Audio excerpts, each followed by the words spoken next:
J'espère que vous vous portez bien. Aujourd'hui, je suis là pour vous présenter une nouvelle leçon de calcul. Installez confortablement devant vos écrans parce que je vais commencer le calcul mental. Vous avez ici une carte qui représente le nombre 50. Vous devrez colorier de la même couleur toutes les additions qui font 50. Je vais vous laisser un peu de temps pour réfléchir. Bravo les enfants! 46 plus 4 égale 50. 30 plus 20 égale 50. Et 20 plus 20 plus 10 égale 50. Maintenant, notre leçon a pour objectif partager équitablement, diviser une quantité en groupes égaux et résoudre des problèmes relevant des situations de partage. Pendant les séances précédentes, vous avez découvert l'addition avec le signe plus, la soustraction avec le signe moins et même la multiplication avec le signe fois. Commençons par une situation que tu dois sûrement connaître. Vous avez 12 pommes et 3 enfants. J'aimerais partager équitablement ces 12 pommes entre les 3 enfants. Équitablement, ça veut dire que tous les enfants auraient le même nombre de pommes et que bien sûr, personne n'aurait plus ou moins que les autres. Pour faire cela, je vais d'abord donner une première pomme à chacun. Comme il me reste, j'en donne une deuxième. Regardez, il me reste encore. J'en donne une troisième. Et comme il me reste toujours, j'en donne une quatrième. Et voilà, chaque enfant aura donc 4 pommes. Nous avons donc 3 groupes de 4 pommes. Cela fait 12 pommes en tout. Donc, nous avons divisé 12 pommes en 3 groupes égaux. On a obtenu 4 pommes par groupe. De la même manière, je partage 10 citrons, mais cette fois-ci, nous n'avons que 2 corbeilles. Ce que je vais faire, c'est que je vais distribuer équitablement mes citrons. Ça veut dire, chaque corbeille va avoir le même nombre de citrons. Après la vérification, je constate qu'on a 2 groupes de 5 citrons et qui font 10 citrons en tout. Donc, nous avons pu partager les 10 citrons en 2 groupes égaux et chaque groupe va contenir 5 citrons. Passons maintenant à l'exemple suivant.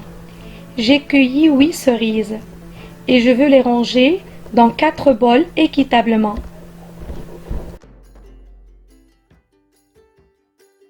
À la fin, j'ai obtenu 2 cerises par assiette. Après la vérification, nous constatons que 4 groupes de 2 cerises font 8 cerises en tout. Nous avons pu donc diviser les 8 cerises en 4 groupes égaux et que chaque groupe va contenir 2 cerises. Voici un autre exemple où il faudra bien se concentrer. Je n'ai plus 8 cerises maintenant, j'ai 9 cerises et je vais toujours les diviser en 4 groupes égaux. D'après vous, combien y aura-t-il de cerises par groupe? Eh oui, ça ne fonctionne pas, car si je répartis mes cerises, il va me rester une. Je ne peux pas donc diviser 9 en 4 groupes égaux.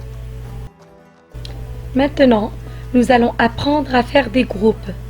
Et pour cela, nous allons reprendre l'exemple de cerises. J'ai toujours 8 cerises, mais cette fois-ci, je veux faire des groupes de 4 cerises dans chaque assiette. Vous pouvez donc me dire combien de groupes de 4 cerises aurais-je? Pour répondre, je fais 2 groupes de 4 cerises. Et voilà, j'ai obtenu 2 groupes de 4 cerises et qui font 8 cerises en tout. Donc, nous avons pu diviser ces 8 cerises en deux. Cela fait 4. À vous de jouer, les enfants. Écoutons cette situation. La maîtresse des maths m'a offert 8 bonbons. Et bien sûr, je ne vais pas les manger tout seul. Je dois les partager équitablement avec mon meilleur ami. La question qui se pose maintenant, combien aurai-je de bonbons? Pour répondre, il suffit de distribuer les bonbons un à un. Ça veut dire, je prends un premier bonbon et je donne à mon ami un premier aussi. Je prends un deuxième et je lui donne un deuxième. Et ainsi de suite. À la fin, je vais obtenir 4 bonbons. 4 pour moi et 4 pour mon meilleur ami.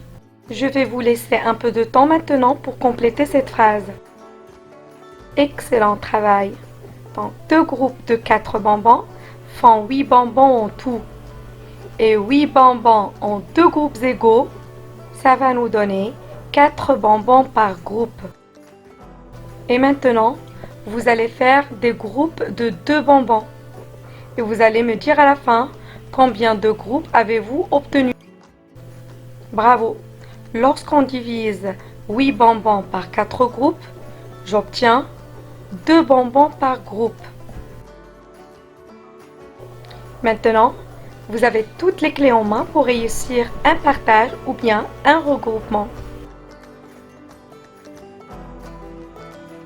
J'espère que cette leçon vous sera utile. À très bientôt.